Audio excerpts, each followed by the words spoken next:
بسم اللہ الرحمن الرحیم بسم اللہ الرحمن الرحیم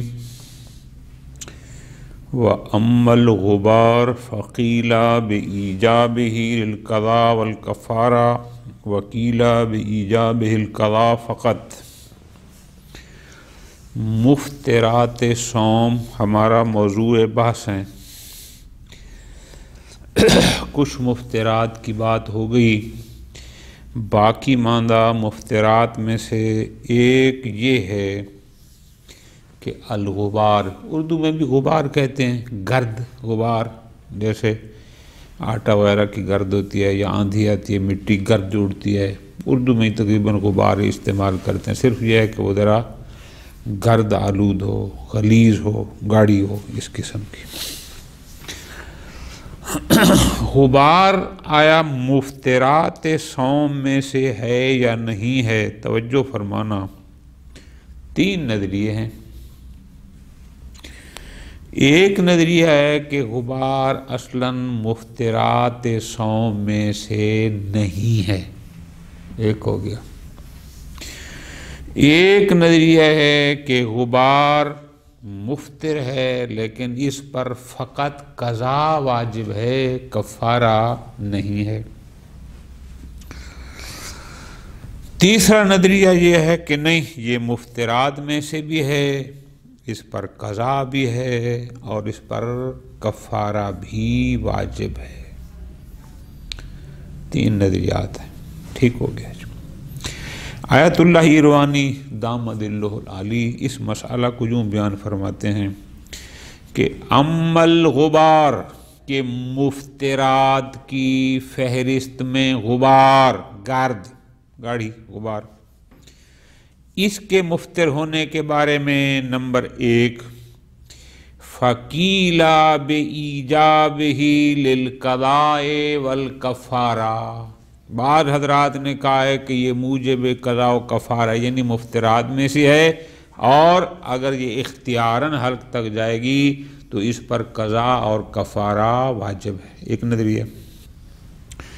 وَقِيلَ بِإِيجَابِ الْقَضَاءِ فقط، بعض حضرات نے کہا ہے کہ نہیں، مفتر ہے لیکن اس پر فقط قضاء واجب ہے، کفارہ واجب نہیں۔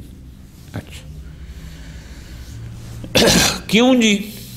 فرماتے ہیں چونکہ ان کے پاس یہ روایت ہے، وہ روایت یہ آقا جان، لے روایت سلیمان بن حفص المروزی، سلیمان بن حفص المروزی، سمعتہ یقول، میں نے اس سے سنا وہ کہہ رہے تھے۔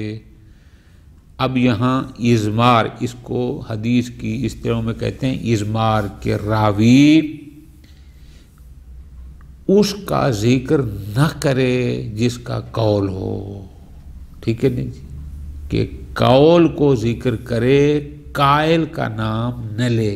یہ کسی نے کہا نا سمعتہ، میں نے اس کو سنا، یقول، وہ کہہ رہے تھے، وہ فرما رہے تھے۔ اب وہ قول کو، کلام کو نقل کر رہا ہے لیکن قائل کو ذکر نہیں کر رہا، اس کو حدیث میں کہتے ہیں اضمار، ٹھیک ہو گیا۔ خوب کہتے کہ میں نے سنا وہ فرما رہے تھے۔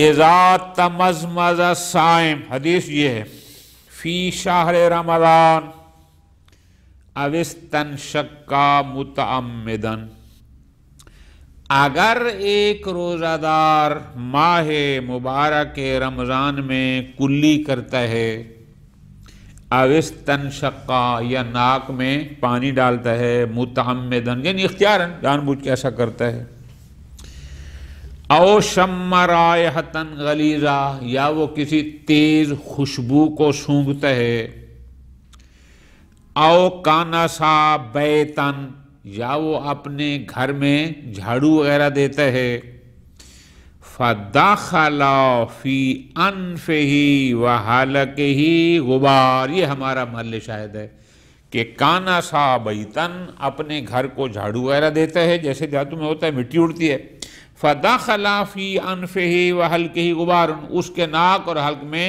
غبار داخل ہو جاتی ہے۔ تو اس روایت کے مطابق اس امام نے فرمایا فَعَلَيْهِ صَوْمُ شَهْرَيْنِ مُتَتَابِعَيْنِ، ایسے بندے پر 2 ماہ پے در پے روزے ہیں۔ فَإِنَّ ذَلِكَ مُفْطِرٌ، یہ بھی مفطرات میں سے ہے، مثل الاکل والشرب والنکاح، نکاح سے مراد جماع ان کی طرح۔ اب اس روایت کو انہوں نے شاہد قرار دیا۔ جناب آیت اللہ ایروانی فرماتے ہیں والمناسب حملها علی الرجحان ان کانت قابلۃ لذالک، پوری توجہ کرنی ہے، اس نقطے کو سمجھنا ہے۔ مناسب یہ ہے کہ ہم اس روایت کو حمل کریں رجحان پر، کہ مستحب ہے، رجحان پر حمل کریں۔ ان کانت قابلۃ لذالک، اگر اس روایت میں اتنی طاقت ہے کہ ہم اس کو رجحان پر حمل کر سکیں اور اسے استحباب ثابت بھی کر سکیں، تو کیوں؟ آگے ہم ثابت کرتے ہیں کہ اس میں اتنی طاقت نہیں ہے۔ اچھا کیوں جی؟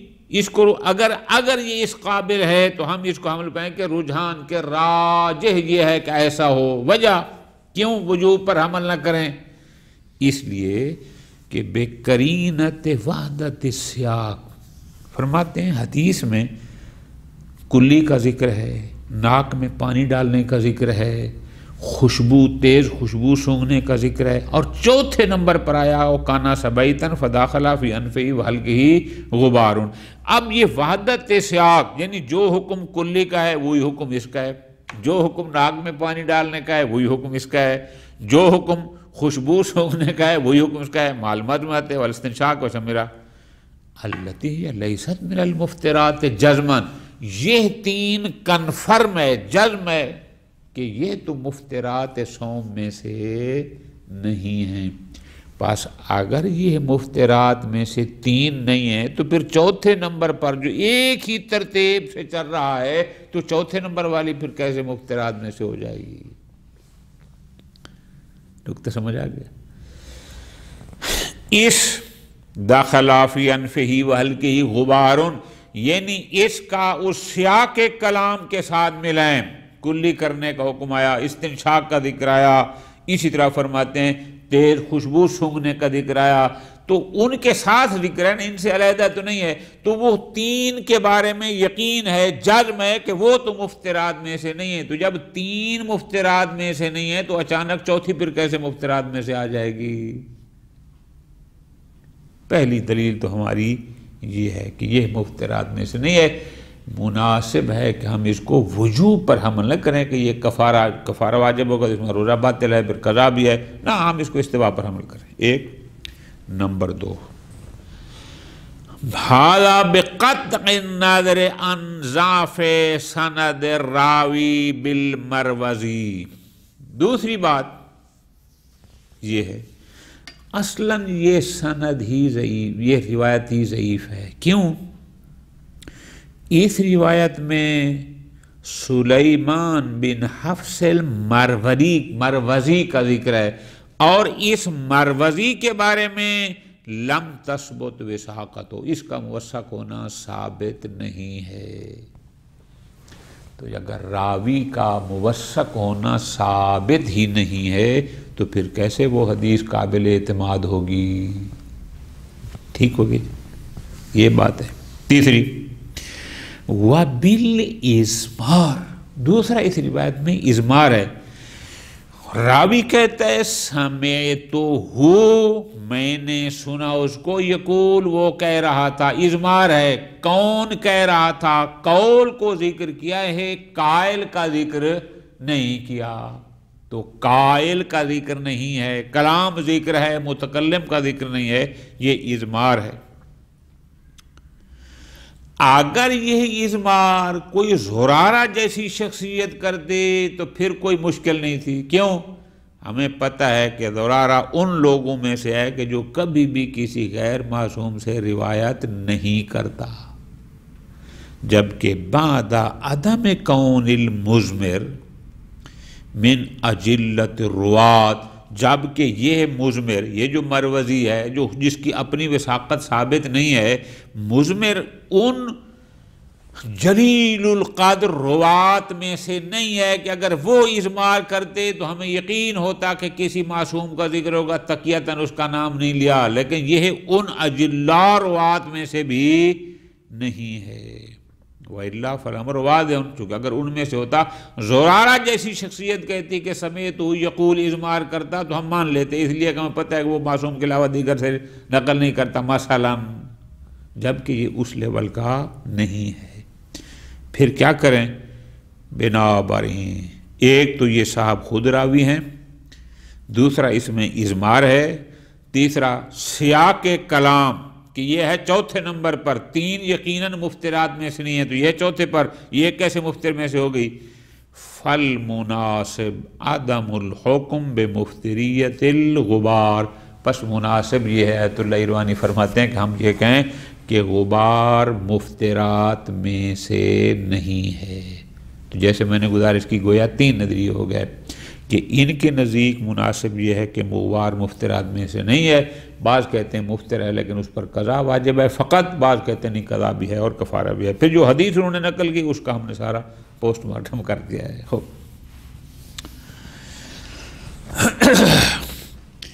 وَأَمَّا رَمْسُ الرَّأْسِ، پورا سر پانی میں بیک وقت ڈبونا، اس میں بھی بحث ہے۔ آیا یہ مفترات میں سے ہے کہ اگر کوئی آمدن اپنا پورا سر پانی میں ڈبو دے گا تو وہ روزہ اس کا باطل ہے، قضا اور کفارہ واجب ہے؟ ایک یہ ہے۔ ایک نظریہ یہ ہے کہ نہیں، سر کو پانی میں ڈبونا جائز نہیں ہے، حرام ہے تکلیفاً، یعنی حکم تکلیفی گناہ ہے، لیکن حکم وضعی روزہ باطل نہیں ہے۔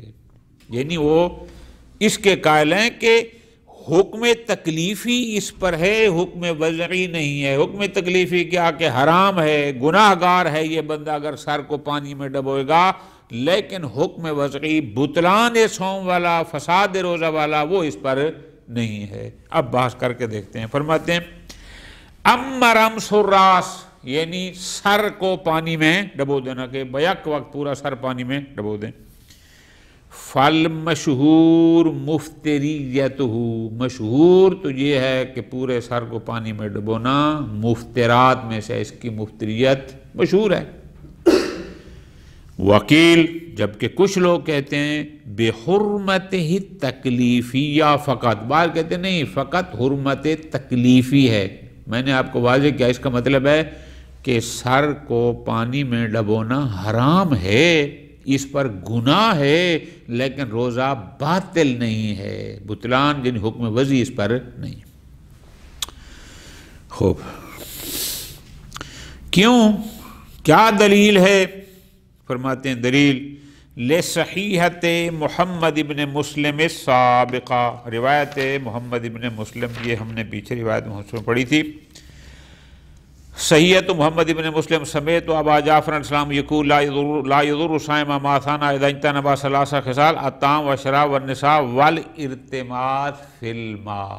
ایک روایت ان کے پاس یہ ہے کہ امام نے فرمایا کہ اگر تین چیزوں سے اجتناب کرے تو جو مرضی کرے، روزے دار کو کوئی چیز نقصان نہیں پہنچاتی۔ ان میں سے ایک ہے ارتماس فی الماء، اس سے اجتناب کرے۔ ایک تو ان کے پاس یہ دلیل ہے کہ جس کی بنیاد پر کہتے ہیں اگر ارتماس کرے گا تو روزہ باطل ہو جائے گا، خراب ہو جائے گا، ٹھیک ہو گیا، یہ ان کے پاس دلیل ہے۔ لیکن آیت اللہ ایروانی فرماتے ہیں الا ان فی مقابلہا، اگرچہ وہ روایت ان کے پاس ہے لیکن اس کے مقابل میں روایت موثقہ ہے، وہ بھی اسحاق بن عمار کی وہ کہتے ہیں قلت لأبی عبداللہ علیہ السلام، میں نے امام جعفر صادق علیہ السلام خدمت میں عرض کیا، رجل صائم، ایک شخص روزے دار ہے، ارتمسا فی الماء متعمدا، اس نے آمدن اختیاراً اپنا پورا سر پانی میں ڈبو دیا، تو میں نے سوال کیا علیہ قضاء ذلک اليوم، کیا اس بندے پر اس دن کے روزے کی قضا ہوگی؟ قال، امام نے فرمایا لیس علیہ قضاؤہ، نہ اس پر قضا نہیں ہے، لیکن ولا یعودن، خبردار پھر دوبارہ اعادہ نہ کرے، پھر ایسا کام نہ کرے۔ تو اس سے بعد نے استنباط کیا ہے لا یعودن سے، کہ اس کا مطلب ہے یہ حرمت تکلیفی ہے، گناہ ہے، لیکن اس پر یہ مفتر نہیں ہے، قضا کفارہ نہیں ہے، جبکہ قضا و کفارہ والے اس پہلی اور ارتماس فی الماء کو دل بناتے ہیں، دونوں دل ہو گئے۔ وَقَدْ يُجْمَعْ بِحَمْلِ الْأُولَى عَلَى الْحُرْمَةِ التَّكْلِيفِيَّةِ بِقَرِينَةِ نَفْيِ وُجُوبِ الْقَضَاءِ فِي الثَّانِيَةِ، بعض حضرات نے ان دو روایتوں میں جمع کی۔ پہلی روایت تھی کہ ارتماس فی الماء سے اجتناب کرے، دوسری روایت موثقہ نے کہا کہ اس پر قضا نہیں ہے، تو اس دوسری روایت کو اس کے ساتھ ملا کر جمع یوں کی ہے کہ جناب جمع یہ ہے کہ ارتماس فی الماء حرام ہے تکلیفاً، لیکن وضعاً روزہ باطل نہیں ہے۔ کیوں؟ چونکہ دوسری روایت میں امام نے واضح کہہ دیا لیسا علیہ قضاء، قضا کی واضح نفی کی، تو اس کو جب اس کے ساتھ ملائیں گے تو ہم یہی کہہ سکتے ہیں کہ جمع یہ ہے کہ تکلیفاً حرام ہے لیکن وزن روزہ باطل نہیں۔ ٹھیک ہو گیا جی، ختم۔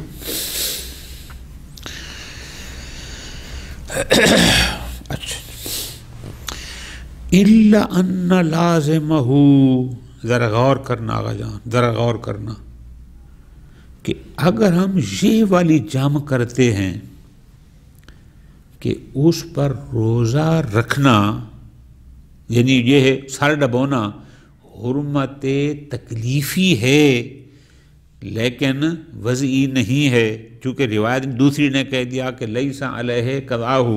اب تھوڑا سا غور کریں، اس روایت میں تھوڑی سی آپ کو دقت کرنی ہوگی۔ دقت کیا ہے؟ امام نے فرمایا لا یغر الصائم، اگر تو وہ ارتماس فی الماء سے اجتناب کرتا ہے اس کے لیے ضرر نہیں ہے، لیکن فرض کرو اگر وہ ارتماس فی الماء کا ارتکاب کرتا ہے، تو ارتکاب کا مطلب کیا ہے؟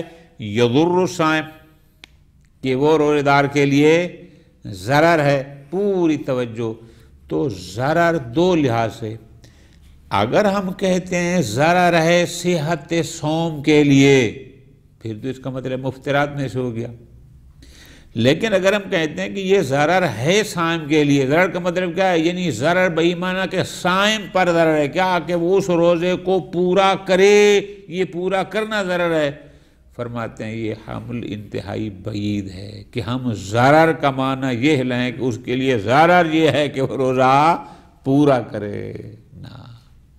غور کرنا، الا ان لازمہ، اگر ہم یہ جمع کرتے ہیں کہ ارتماس فی الماء فقط تکلیفاً حرام ہے، گناہ ہے، لیکن روزہ ٹھیک ہے، روزے کو آخر تک پہنچائے، تو اس کا لازمہ کیا ہے؟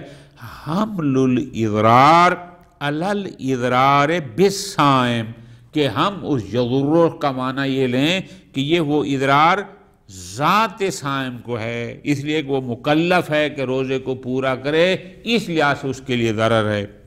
وَلَيْسَ عَلَى الْإِضْرَارِ بِحَیثیَتِ صَوْم، روزے کا اضرار نہیں ہے کہ ہم کہیں کہ روزے کے لیے ضرر ہے کہ روزہ باطل ہو جائے، پھر ہمیں یہ معنی کرنا پڑے گا۔ آیت اللہ ایروانی فرماتے ہیں ہوا بعید جدا، یہ انتہائی بعید ہے کہ ہم یضر کا معنی یہ کریں کہ صائم کے لیے ضرر ہے، بئی معنی کہ وہ روزے کو پورا کرے، یہ معنی کرنا یہ بہت ہی بعید ہے۔ وقد یقال، یہی وجہ ہے بعد نے کہا بے استقرار التعارض، کہ نہیں جناب اس روایت محمد بن مسلم اور اس روایت موثقہ اسحاق بن عمار کے درمیان تعارض قائم ہے۔ وحمل ثانیہ علی التقیہ، یا حمل ثانیہ بعد نے کہا کہ جو دوسری روایت ہے جس نے کہا لیسا علیہ قضاؤ، اس کو حمل کرتے ہیں وہ تقیہ پر کہ الذی نتیجتہ الحکم بالمفتریہ، نتیجہ کیا ہوگا؟ یہ تقیہ پر ہے تو اس کا مطلب ہے محمد مسلم درست ہے، اور درست ہے تو اس کا مطلب ہے کہ وہ پھر مفترات میں سے ہے۔ ٹھیک ہو گیا۔ خوب،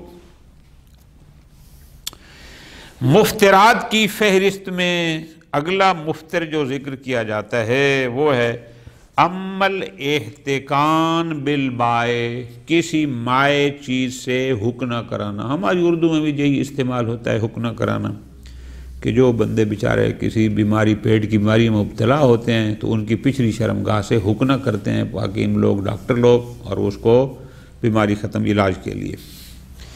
فرماتے عمل احتقان بالماء، کسی مائع چیز سے بہنے والی، ایک ہوتی ہے جامد، ایک ہوتی ہے مائع۔ جامد یعنی اس میں کوئی آئل والی چیز نہ ہو، اور مائع یعنی کوئی ایسی شے ہو۔ فرماتے ہیں لا اشکال فی حرمتہ التکلیفیہ، مائع چیز سے حکنا کرانا حرام ہے تکلیفاً، یعنی روزے کی حالت میں حرمت تکلیفی کے گناہ ہے۔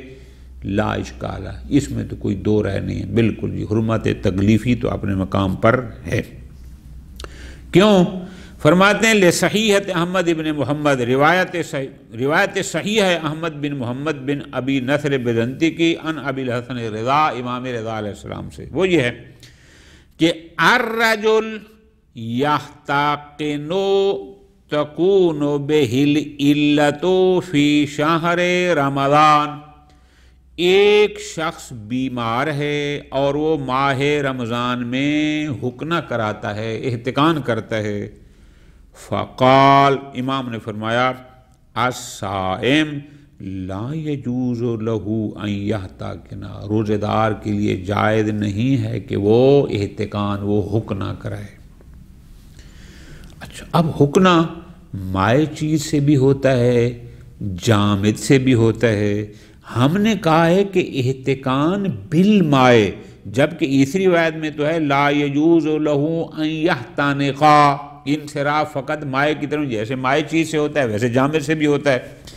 اب فرماتے ہیں پھر یہ مائع کہاں سے آئے گا؟ ہاں، والاحتقان اذا لم یحکم بانصرافہ الی الماء، چونکہ حکنا کا انصراف فقط مائع کی طرف نہیں ہے، یعنی حکنا فقط اسی مائع سے نہیں ہوتا، غیر مائع سے بھی ہوتا ہے، یعنی کہ جب یہ بات حکنے کو اس سے مراد مائع ہونا، ایسا نہیں ہے۔ فلا بد من تقییدہ، تو پھر ضروری ہے کہ ہم اس کو قید کریں اس روایت کے ساتھ کہ احتقان، اور وہ بھی بالماء، دوسری قید۔ وہ دوسری قید کہاں سے آئے گی؟ روایت ہے لموثقۃ حسن ابن فضال، کہتا ہے کتبت الی ابی الحسن علیہ السلام، میں نے لکھ کر بھیجا، غالباً امام رضا شاید مراد ہوں، وہ یہ ہے کہ ما تقول فی التلطف بالاشیاف، تلطف کا لغوی معنی ہوتا ہے ادخال الشیء فی الفرج، شرمگاہ میں کوئی چیز داخل کرنا، اشیاف جمع شیف کی، علاج ہوتا ہے۔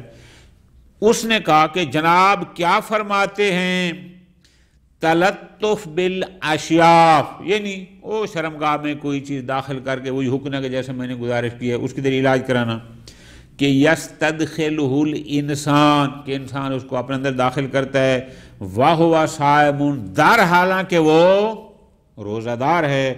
فقطبا، امام نے لکھ کر بھیجا لا بأس بالجامد، اگر جامد ہو تو کوئی حرج نہیں ہے، اس کا مطلب ہے مائع ہوگا تو فیہ باسن۔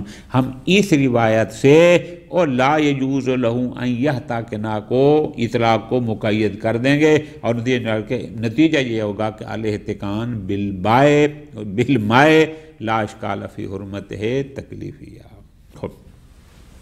چلو یہ تو ہو گیا طے کہ حالت روزہ میں مائع چیز سے، لیکوڈ چیز سے حکم کرانا تکلیفاً حرام ہے۔ تکلیفاً حرام کا مطلب یعنی اس پر گناہ ہے، ٹھیک۔ حل یحکم بالمفتریت ایضاً، کیا یہ اس پر مفتر ہونے کا حکم بھی لگا سکتے ہیں کہ ہم یہ کہیں کہ یہ نہ فقط تکلیفاً حرام ہے بلکہ وضعاً مفسد اور مبطل صوم بھی ہے؟ آیا مفترات میں شمار کر سکتے ہیں؟ فرماتے ہیں لا یبعد ذلک، بعید نہیں کہ ہم یہ کہیں کہ بالکل جناب یہ فقط حرام نہیں ہے بلکہ مفسد صوم بھی ہے۔ کیوں؟ لقرب ظہور النہی فی باب المرکبات، جو افعال مرکب ہوتے ہیں، ٹھیک ہے جی، جن کی اجزاء مختلف ہوتی ہیں، جیسے حکنے کی بات کی، حکنا ایک فعل ہے، بعض اوقات یہ مائع چیز سے ہوتا ہے، بعض اوقات جامع سے، تو جب مرکبات میں سے نہیں کی جاتی ہے تو اس نہیں کا عرفاً ظہور کس میں ہوتا ہے؟ فی الارشاد الی المانعیہ، عرفاً کہتے ہیں خبردار یہ کام نہیں کرنا، فلم الی المانعیت والفساد علی تقدیر المخالفہ، اور اگر آپ مخالفت کریں گے جس سے نہیں کی جا رہی ہے، نہیں کی مخالفت یہ ہے کہ ارتکاب کریں گے تو یہ فساد بھی ہوگا۔ یہ نہیں وہ افعال کہ جو مختلف اجزاء پر مشتمل ہیں جیسے یہ ہے، وہاں پر جب نہیں آتی ہے تو اس نہیں کا ظہور اس میں ہوتا ہے کہ جناب آپ کو کہا جا رہا ہے کہ اس کو انجام نہیں دینا، اور اگر آپ نے مخالفت کی تو یہ چیز مفسد بن جائے گی، عرفاً یہی ہوتا ہے۔ اور دوسری بات ہمارے پاس اس کے مفتر ہونے پر ایک اور دلیل یوں دے سکتے ہیں کہ سائل نے سوال کیا تکون بہل الا، کہ وہ بیمار ہے اور بیماری کے لیے حکم کراتا ہے، نقطہ سمجھ آئے نا؟ تو اب فرماتے ہیں مما یؤکد ذلک، وہ ہے فرض السائل الحاجۃ الی الاحتقان، کہ وہ بیمار ہے اور اس بیمار کو حکم کرانے کی ضرورت ہے۔ یہ پوچھ رہا تھا کہ الذی لا معنی معہ للحرمت تکلیفیہ، چونکہ اس لیے اگر بیمار ہے اور بیماری کا علاج وہ ہے تو وہ حرمت تکلیفیہ کی بات نہیں ہے، حرمت تکلیفی تو پھر ہوتی نہیں ہے، اس لیے کہ بیمار کو علاج کے لیے جو چاہیے ہو تو بیچارہ کرا سکتا ہے، بات حرمت تکلیفیہ کی نہیں ہے، بلکہ یقیناً مراد اس کی سائل کے سوال جو تھا حرمت وضعیہ کا تھا کہ چونکہ بیماری کا علاج حکم میں ہے، اب علاج تو وہ کرا سکتا ہے، بات حرمت تکلیفی کی نہیں ہے کہ وہ حرام ہے یا حلال ہے، بات غالباً اگلی تھی کہ جب وہ حالت روزہ میں کرائے گا تو روزہ بچے گا یا نہیں بچے گا۔ لابد ان یکون المقصود الارشاد الی الفساد، کہ وہ یہ پوچھنا چاہتے کہ روزے کے حال میں کرائے گا تو روزہ بچے گا یا نہیں بچے گا۔ پس نتیجہ یہ ہوا کہ آیت اللہ ایروانی کے نزدیک بھی گویا احتقان بالماء مفترات میں سے ہے۔ مفترات صوم کی فہرست میں جو آخری مفتر ہے وہ ہے تعمد القے، آمدن قے کرنا، آمدن، ٹھیک ہو گیا جی۔ فالمشہور مفتریتہ، مشہور یہ ہے کہ آمدن قے کرنا مفترات صوم میں سے ہے۔ اچھا کیوں جی؟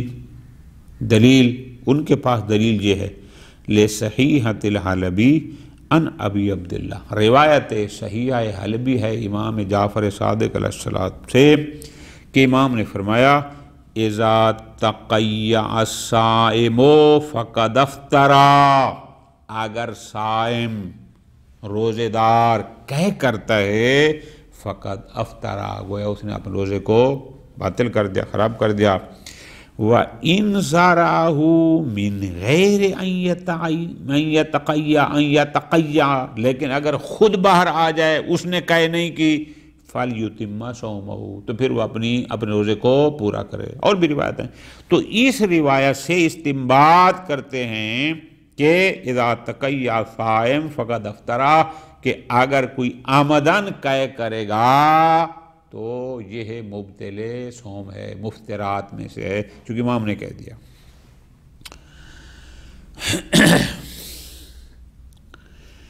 لیکن اما صحیحۃ عبداللہ بن میمون عن ابی عبداللہ، لیکن ایک اور روایت صحیح ہے سند کے لحاظ سے عبداللہ بن میمون کی، وہ امام صاحب السلام سے، عن ابی ہے امام محمد باقر علیہ السلام سے، کیا کہ ثلاثۃ لا یفطرن صائما القے والاحتلام والحجامہ۔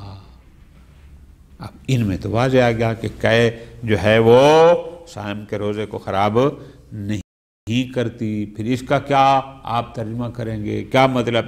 فرماتے ہیں لا بد من حملها علی من زارعہ، اس کا مطلب ہے اس کو حمل کریں اس پر کہ علی من زارعہ، کہ جو قے نہ کرے بلکہ از خود اس سے نکل جائے، تو پس اگر ایسا ہے تو پھر اس کا مطلب اس پر نہیں ہے۔ آگے شرائط روزہ انشاءاللہ۔ وصلی اللہ علی محمد وعلی